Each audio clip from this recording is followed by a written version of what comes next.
You gotta stop using those filters and start using the cards that you are dealt with instead of the cards that you expected to get if you really want to start loving yourself, or you want to begin your self-love journey and become really, really obsessed with yourself.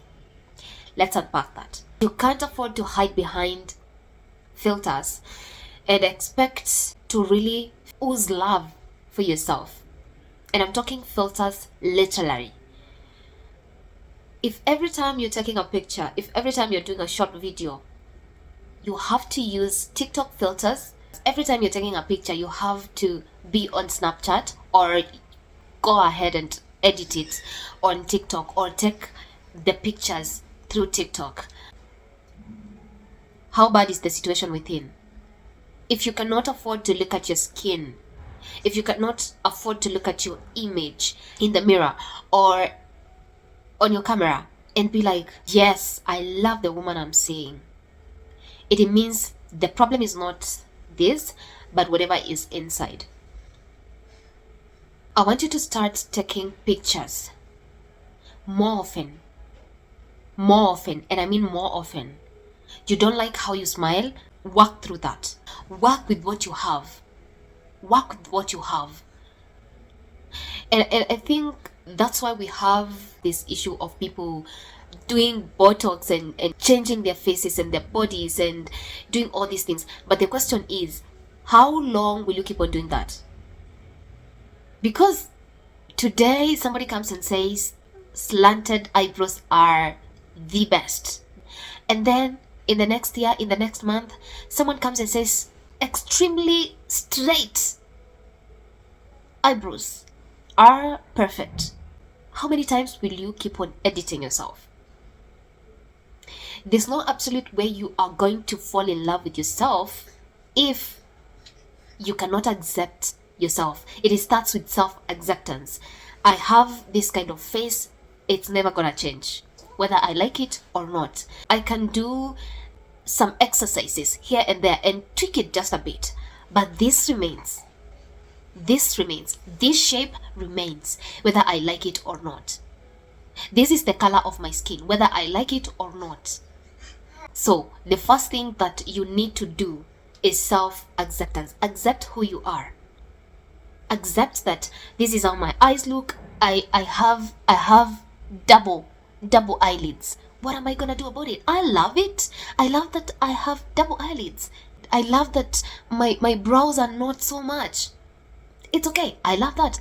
I'm not telling people not to use makeup. Use makeup. Makeup enhances. It accentuates your beauty. But even with that makeup, if you do not accept who you are, how you look, that makeup is gonna do nothing. Have you ever seen the most beautiful ladies? And they have the perfect body, they have the perfect skin, they have the perfect makeup, but they hate themselves. They don't like the pictures that you take of them or they take. You can take 20 pictures of them and they still gonna complain they don't like any of that because they have not accepted who they are. First thing in the list is self-acceptance.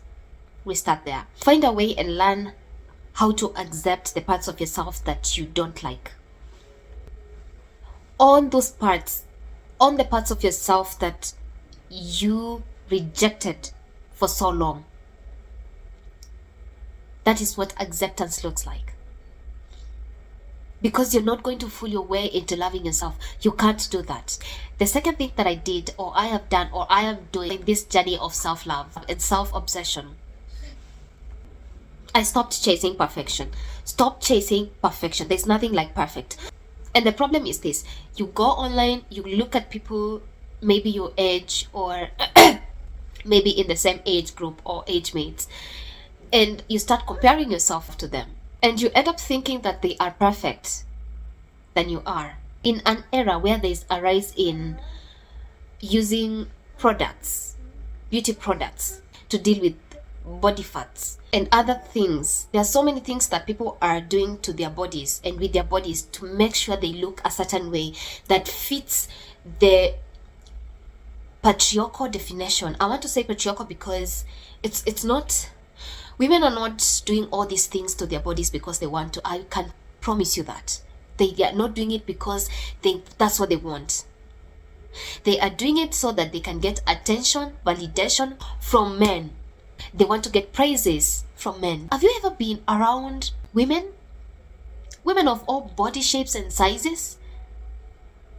They shower each other with compliments, genuine compliments, whether you're fat, whether you're thin, whether you're slender, whether you are thick.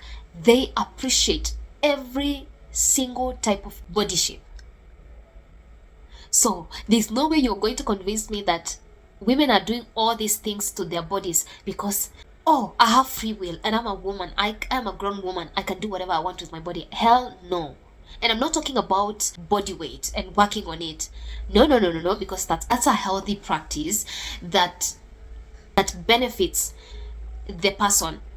I'm not talking about that. I'm talking about the other things that women are doing with their bodies. It's because they want validation, acceptance, praises, whatever from men. So every time you're going online and you're looking at these people and you're comparing yourself to them, you are doing harm to yourself.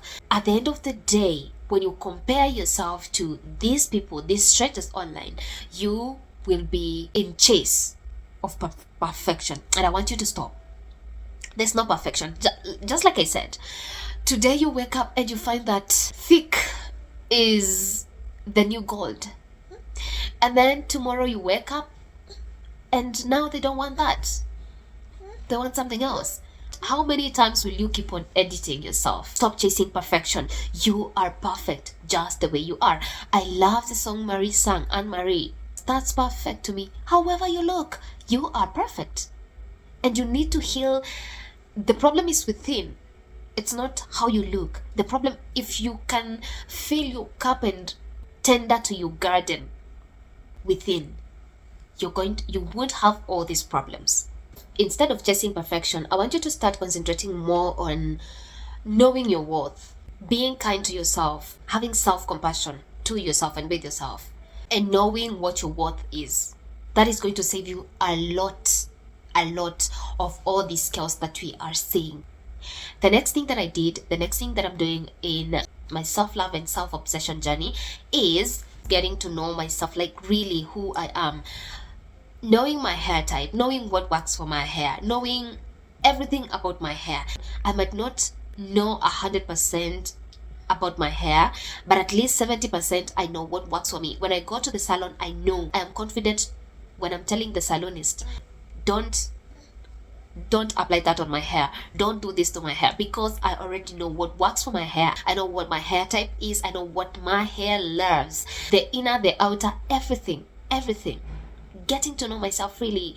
Like recently I realized that I don't love cooked bananas. I love plantain. They are both unripe bananas. I know plantain is a B type, but green cooking bananas, I love them when they are fried. I don't love them when they are boiled and done all these things or steamed. I want them fried. I love them when they are fried. And so I wouldn't enjoy a meal of plantain if it's not fried.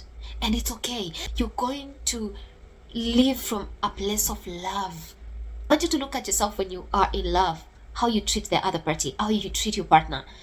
It's the same thing you're going to do to yourself when you are in love with yourself. And remember, when you are loving yourself, you don't need to tell anyone how to love you. They're gonna see it, they're gonna pick it, whether it's through energy or through interacting with you at a closer proximity. But at the end of the day, they're gonna pick it and they're gonna treat you exactly how you want to be treated. Deeper things like my triggers, what makes me happy, to my body type. There are some types of clothes I will never wear, no matter how beautiful they look, because I know they are not meant for my body. They are not meant for my body type. Also, knowing things like my type of skin, my undertone, what colors look perfect on me. Because there are colors, no matter how beautiful they are, I'll never wear because they're going to clash with my undertone. Such kind of things. The fourth thing that I'm doing is learning how to take care of myself. What do I need? What are my needs? What do I really need that is going to enable me to show up in the world as authentic me?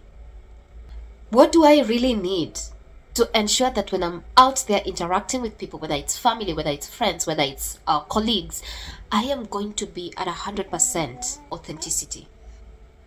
Such kind of things. Taking care of myself. What do I need? What are my wants? What are my standards? What are my preferences? Standards, you cannot compromise on them, but preferences, you could tweak them. You could let them slide. You could adjust them. Learning such kind of things. I had an instance recently where someone wanted something from me and they coerced me in one way or the other, and because it was getting a little bit heated on and almost argumentative, I just say yes. I said yes for the sake of saying yes.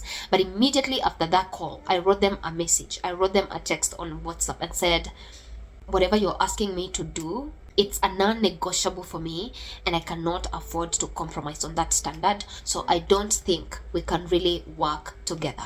I want you to respect my choice without questions and my decision, and all the best in your quest to this course. And that was it. And I said I didn't want further communication with them, and that was it. And they respected that. We've not talked. It's now a couple of weeks, almost a month now. I think this is the last week that is going to fill it to a month. Having the confidence to say what can work for you and with you, because you already know what can really work and what can't. It makes you take care of yourself. You see how you respect your boss. Maybe you don't obey them out of respect. You do it out of fear of losing your job, because losing your job means you are going to lose your financial security in one way or the other. Now imagine doing that out of love and with love. Perfect, beautiful dynamic. It's such a fulfilling feeling, and it makes you want to stand your ground. It makes you want to care for yourself even more. The fifth and the last thing that I did, or I am doing, to ensure that I am self-obsessed and I am so in love with myself, is I stopped letting myself get away with things. Discipline, boundaries, standards. I am a grown woman now. I don't need someone on my neck for me to be disciplined. And who's gonna do that? Because my mom would do it. I'm past that. Standards, having boundaries with self and with others. And boundaries, I'm still working on it. It's quite a stretch for me, but so far so good. Learning to do what I said I was going to do, keeping promises to myself, and also sticking to my values. Whether I'm taken to the jungle, whether I'm taken to the space, but ensuring that no matter the environment, no matter the place, I keep my values. Because every minute I push it beyond my values, every minute I go against my values, I'm telling myself that I don't trust myself. I cannot love myself fully if I don't trust myself. So keeping my values no matter where I am put or with what crowd is very, very important when it comes to being obsessed with self and loving myself. I want you to understand that you're not doing this for anybody. You can decide to do these things or not. You can decide you want to go with the flow. Your life, you don't want to do anything serious. You don't want to become the big girl that you are. And you just want to live today as it is, every moment as it comes. That's perfectly okay. But if this is your course, then try those things. And you're going to see a lot of change in how you view yourself, in how you treat yourself, in how you show up for yourself mostly. If you've watched up to this point, please remember to subscribe. Please remember to subscribe. Share this video with someone that needs to hear it. Leave me your comment. Tell me where you are in your self-love journey. And stick by for more unconventional and radically honest conversations. I was your host, Linda, and this is Vulnerably Yours. Until the next one, I'll see you then. Bye.